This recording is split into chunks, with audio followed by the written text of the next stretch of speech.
Dear woman, is your self-esteem intact? Look back, find it out. If not, have you ever given a thought that can be because of the hypocrisy that you have been taught and tangled with all your life? Well, it's not a story of just one woman or two women. It is the story of this entire gender women. Aap to ladki ho, aap to woman ho. Now, I don't really understand what nonsense is associated with this fact that you're a woman or you're a girl. Oh, well, wait. Isn't it the hypocrisy that started from our home only? When we were a kid, we were taught what? Speak truth. Don't lie. Isn't that? That's the hypocrisy number one. That is the very basis of women losing their confidence and being confused in making their decisions, and of course the very basis of generating more confidence, their self-esteem. The biggest hypocrisy by the parent itself that starts from the very beginning of the childhood, and the very first one that goes by, my child, my daughter, my honey, my sweet Dora, always speak truth. And what happens when you grow up? When you start growing up and you speaking truth and you start questioning wrong, you start, sort of questioning the lie. And what about once you grow up and you get married and then you speak truth? Then the same parents start teaching you what? Can't you keep things to yourself? Why do you have to always be argumentative about the truth and a lie? Learn to adjust. That's when they give you the dent on your self-esteem. You start feeling as a woman, was I taught all wrong throughout my childhood? And that's when these parents, this society, the group of men and the women who on the name of women empowerment and upliftment of every gender they talk about, they don't realize the damage that happens at the psychological level has no cure unless addressed timely. Second lie that you are again taught, and that starts from the home only. Men and women are equal. Girl and boy, they both are equal. My baby girl or baby boy, they both are equal for me. And at that time, you don't question, of course, why are they even speaking about it, even if it's equal? You see, an unjust law is no law at all. Because the law gets created in the very beginning of your childhood, you both are equal. But slowly and gradually, when you start growing up and you go to school, the people out there, your teacher, yes, your teacher out there, and the parents and the society and the very great people around you, your relatives, they all tell you, realize you, demean and sort of create the myth around you that it's not possible. Well, remember you women, we are biologically different, and that's not the weakness. Because you see the entire cosmos, nature hasn't created anything equal, because that's how things work out. Doesn't mean when somebody is biologically different is biologically incapable. You see, you are more capable than any man out there by, of course, the very nature, very characteristic given to you by the nature that you can really have life within the womb. And that's not a weakness, by the way. That is the greatest strength you can ever be proud of.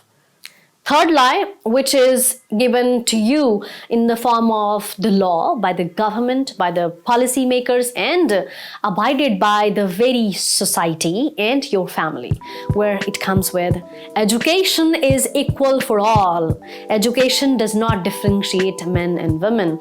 Hence, men and women, girl or boy, they both should be educated, given the same education.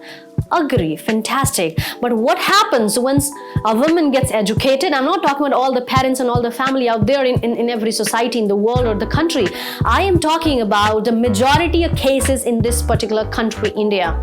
I am talking because I have been living in it, and I am asking about what happens. The same woman who is taught since childhood education is equal for all, and once they become educated, the real education I'm talking about, not just the education on the name of piece of paper, right, or the certificates, they really get educated. What happens next?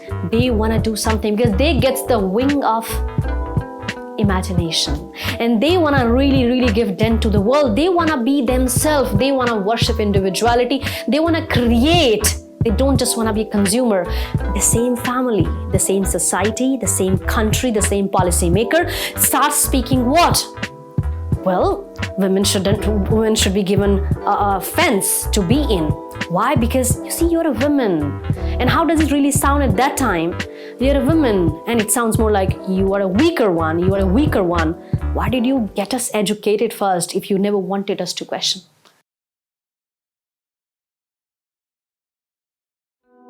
So you think there were just 3? There are 30 and 30,000s. Such hypocrisy taught both men and women. But as I'm talking about, women's self-esteem is distorted more than men because of the confusion that's created in the time of her formative age. When she was growing up, she was taught something else in the beginning and she was taught something else. Distorted to believe in something else later on, and that's just unjust. You women out there, remember, an unjust law is no law at all. That means start questioning. I want you to do just 3 things. Read, and read, and evolve. Don't just get marks on the paper, on the sheet of your graduation or master's or any form of the paper education that people involved believe in. Second, question the very training and the teaching that went when you were a child. When you grown up, is it still intact? Do your parents still believe in the same statement that they taught you when you were a kid?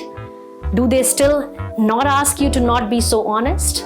When you were a kid, you were taught be honest. But now what happened with the honesty? That has gone into the wind or what? Women, question. Everything means everything. I'm not asking you to revolt with your parents. I'm neither asking you to question for every small thing and become the fighter woman. I'm asking you to question all those beliefs that is not making you anymore, that's breaking the very morality, breaking the psychological understanding, your individuality, and the power of yours. Question. And hear me out. Your financial freedom is going to give you the real wings to your imagination, to the growth of your mindset, to your individuality. It's going to worship you as a woman. And trust me, whether you believe it today or tomorrow, the very people out there, the same lovable people out there, they don't want you to be financially independent. Trust me. On the name of what? You are a mother. On the name of what? A woman has to create a family. Why don't you give it a try and start giving the same education that you give to women, to men as well, and now see the change, what happens. And I'm asking you, if you are a mother, try giving the same level of understanding in the education, the morality, and the teaching to boy and girl both, and see if after 10 years down the line, your son doesn't want to be a homemaker. What are you feeding your kids? Who are you going to be? The one who destroys the very spirit of the woman, or the one who keeps it intact, so that not just women but men can also be as equal as women are. You see, we cannot change everything just by the dialogue. We're gonna take some action. And I am asking, appealing, and telling and suggesting you women out there, small or big, take the control of your life by being financially free. It's very simple. No matter what you want to do, no matter what you're great at, find, recognize, evolve, and then take the monetary freedom in your hand. Doesn't mean you're going to be arguing with the men out there. Just be intact, complete in your own self. If you do that, I bet the things are going to be really, really changed in just a few years. See ya.